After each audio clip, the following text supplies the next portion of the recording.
Hey, Tej here. Today we're taking a look at technical analysis for SP500. I'll cover wave analysis with Elliott Wave Theory and provide multiple scenarios your price may take and explain why I prefer one count over another.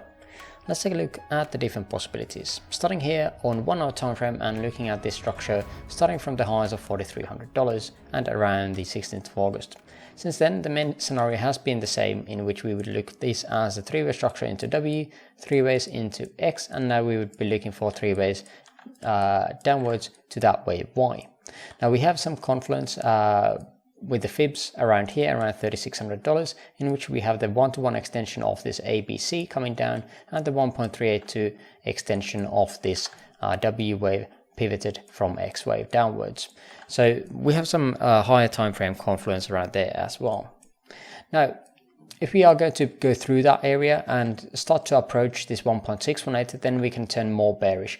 We have a count for that as well, but again, it is not my main, just based on the even higher time frame scenarios, and that is just the reason is why this is not my primary again. But again, if we are going to break the 1.382, start to head towards this $3,500 area, then we can start to look into this more. But let's start with this count here and zoom in a bit.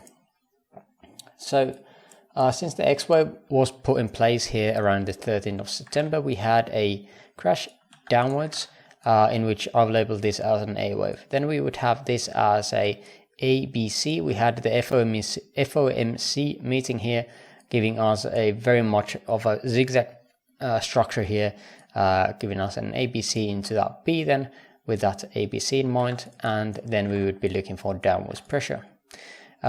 This did not really retrace too much, only the 23.6%, so I did not get in on here. Again, for me to enter any kind of trade setup is at least the 38.2, so that's why I wasn't in on this trade here. Now, since then we had another move downwards, and if we are looking at the extensions here, we could be looking at this structure here as a 1, 2, 3. However, the third wave does not get to the 1.618 here, which is expected of a third wave. However, it did go beyond the one-to-one extension of this wave 1 here. So again, wave 5 does not have any limitations on its size. Since then, if this indeed was that third wave, we could be looking the next structure as the wave 4. And for the wave 4, if we are going to even closer here, we have a few different ideas here on smaller time frame. I showed you a couple of different ones previously. At the moment, it is very sideways structure still. So some kind of flat pattern is possible, that we have this as a three-way structure like so, three-way structure like so, and then possible five-way structure coming up in here. We do have overlap between this high here and these lows, but I'm not quite sure how I should be labeling this, whether this is a wave 1 here into these highs, and then we would have a expanded flat here for that possible wave 2. At that point, we don't have overlap between the wave 1 and the possible wave 4 here, if this indeed was that wave 3 that we would be expecting. Here on at least 5-minute time frame, we would have this as a 1, 2, and then a 1, 2, 3, 4, and 5 into third, fourth, and then fifth.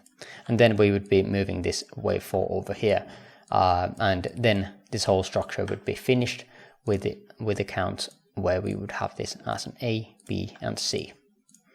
That's how I would be looking at this at the moment. If we are taking out this previous, I feel like this is the previous wave 4 here. It could be anything here. It is not very clear structure at all here. So if we are taking out these current highs and start going too much higher, then I would be just turning this into something else. The 0.5 is basically the max we want to see wave 4 to go to. So if we are going to go higher than this, then it is more likely that this is indeed something else than what we are projecting right now.